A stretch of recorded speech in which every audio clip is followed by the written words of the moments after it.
I switched to Hostinger. Here's what I found. Hey everyone, welcome back to the channel. Recently, I made a big change. I moved all my websites over to Hostinger. And since it's currently Black Friday season, this is actually the best time to review whether Hostinger is really worth switching to. Today, I'm going to share everything I discovered. The good, the bad, the performance, and why this Black Friday deal matters. Let's jump in. For years, I used hosting from different companies, but I kept running into the same problems. Slow dashboards, random downtime, expensive renewals, and complicated setups. I kept hearing positive things about Hostinger, especially their WordPress hosting and VPS plans. So I decided to give it a try.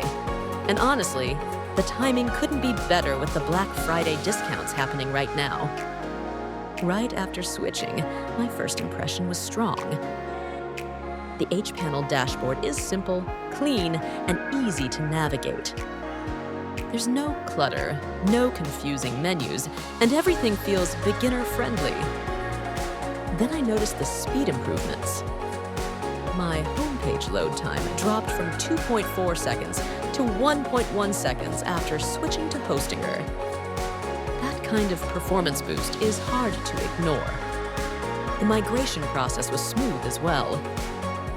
Their migration tool worked without downtime or broken plugins. Now, let's talk about what I really liked.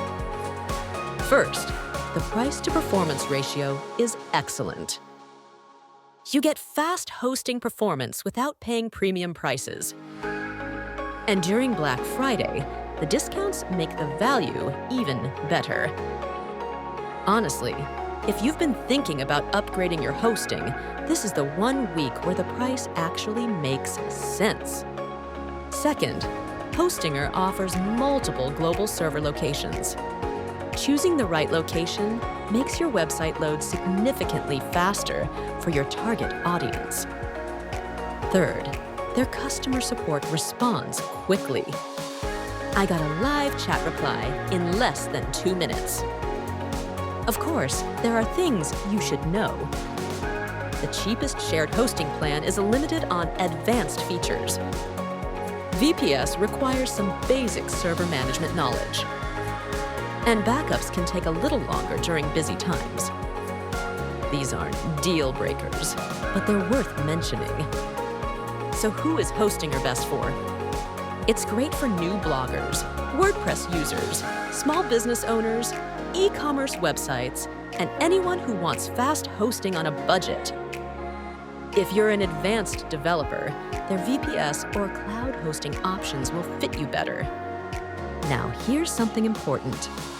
If you've been thinking about switching to Hostinger, Black Friday is honestly the best time to do it. The discounts are the lowest of the entire year, and you can lock them in for multiple years. So, if saving money matters, this week is the best chance you'll get. After switching to Hostinger, I can confidently say it's one of the best budget hosting services available right now. It's fast, affordable, and beginner-friendly. If you want to check out Hostinger and take advantage of the Black Friday deal, the link is in the description below. Thanks for watching, and I'll see you in the next video.